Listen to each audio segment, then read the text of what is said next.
Everyone, আসসালামু আলাইকুম। Welcome back to another new video. সবার কি অবস্থা, কেমন আছেন? আই হোপ সবাই ভালো আছেন, সুস্থ আছেন। আবারও নতুন দিনের নতুন একটা ভিডিও নিয়ে আপনাদের সাথে আছি। তো এই ভিডিওটা হচ্ছে দ্বিতীয় রমজান। তো একটা রমজান তো অলরেডি পার করে দিয়েছি আলহামদুলিল্লাহ, আবার দ্বিতীয় দিনে পাও রেখেছি। তো এটা দ্বিতীয় দিনের সেহরির জন্য রান্না করছি। এখানে হচ্ছে কার্ফু মাছ রান্না করব। তো বেশি কিছু রান্না করব না, আমরা বেশি একটা খাবার খেতে চাই না। বেশি কিছু রান্না করলে সব কিছুই থেকে যায়, সেজন্য আর বেশি কিছু রান্না করব না, একদমই সিম্পলভাবে কিছু রান্না করবার চেষ্টা করছি। মাছটা রান্না করব সিম আর আলু দিয়ে। তো এই সিমটা হচ্ছে বিচিওয়ালা সিম ছিল। তো সিম আলু আমি তরকারিটা সুন্দর করে কষিয়ে নিব, যে মশলাটাকে আগে থেকে আমি কষিয়ে নিয়েছি মশলার সাথে। তো ঢাকনা মুড়া দিয়ে তারপর কিছুক্ষণ কষিয়ে নিয়েছি, তারপর পরিমাণ মতন ঝোল দিয়ে এবার মাছগুলো আমি দিয়ে দিয়েছি। তো মাছটা দেওয়ার পর আমি 5-6 মিনিটের মতো রান্না করে নিব। তারপর মাছ রান্নাটা যখন হয়ে আছে তখনই আমি ধনেপাতা দিয়ে দিচ্ছি।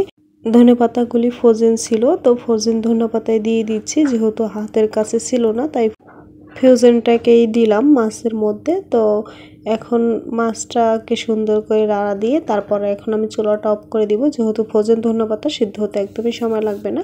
তারপর মাছ তরকারিটা রান্না করার পর এখানে মুরগি রান্না করে নিব। তো মুরগি রান্না করব পোলট্রি মুরগি এখানে।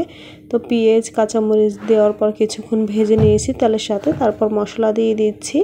তো গতকালকে আবার ডাল রান্না আছে, গতকালকে যেহেতু ডাল রান্না করেছিলাম, তো ওই ডালটা দিয়ে আমরা খেয়ে নিব। আর এই মুরগির তরকারিটা হচ্ছে মেহেদি আর আয়েশার জন্য, আর আমরা খাওয়ার জন্য মাছ রান্না করছি। তো এই যে এখানে মুরগি রান্না করতে যা যা মশলা লাগে সব রকমের মশলা দিয়ে সুন্দর করে মশলাটাকে কষিয়ে নিব।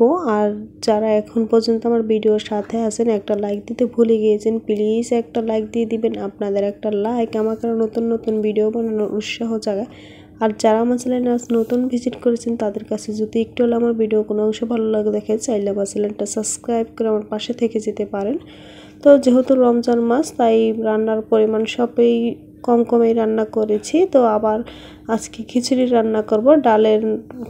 আমরা বলি ডালের নাস্তা, অনেকে অনেক ধরনের বলে, আমাদের গ্রামের ভাষায় বলি কি ডালের নাস্তা।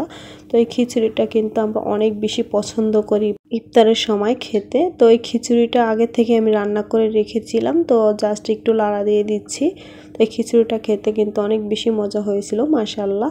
তো সব কিছু রান্না বান্না করার পর এখন মোটামুটি ইফতারের জন্য প্রিপারেশন নিচ্ছি। তো ফার্স্টে এখানে লাচ্ছির বানায় নিচ্ছি, টক দইয়ের আড়ঙ্গের লাচ্ছি। তো এই টক দই দিয়ে লাচ্ছি বানালে খেতে অনেক বেশি মজা লাগে, আমরা অনেক বেশি পছন্দ করি এই লাচ্ছিটা। তো মোটামুটি অনেক দিনেই বানায় থাকি। তো প্রথম দিন আর বানানো হয়নি, দ্বিতীয় দিনে বানাচ্ছি। তো এখানে 1 কাপ আমি দিয়েছি চিনি আর দিয়েছি পুরোটা দই দিয়ে আর অল্প একটু পানি দিয়ে তারপর এখন ব্লেন্ডার করে নিব 3-4 মিনিটের মতো, তাহলে হয়ে যাবে লাচ্ছিটা বানানোর পর। তারপর এখন আমি চিজ বলগুলি ভেজে নিয়েছি। তো চিজ বলগুলি তো আগে থেকে বানায় ফ্রিজে রেখে দিয়েছিলাম, তো জাস্ট এখন একটু ভেজে নিয়েছি, তাহলে হয়ে যাবে, বেশি সময় লাগবে না।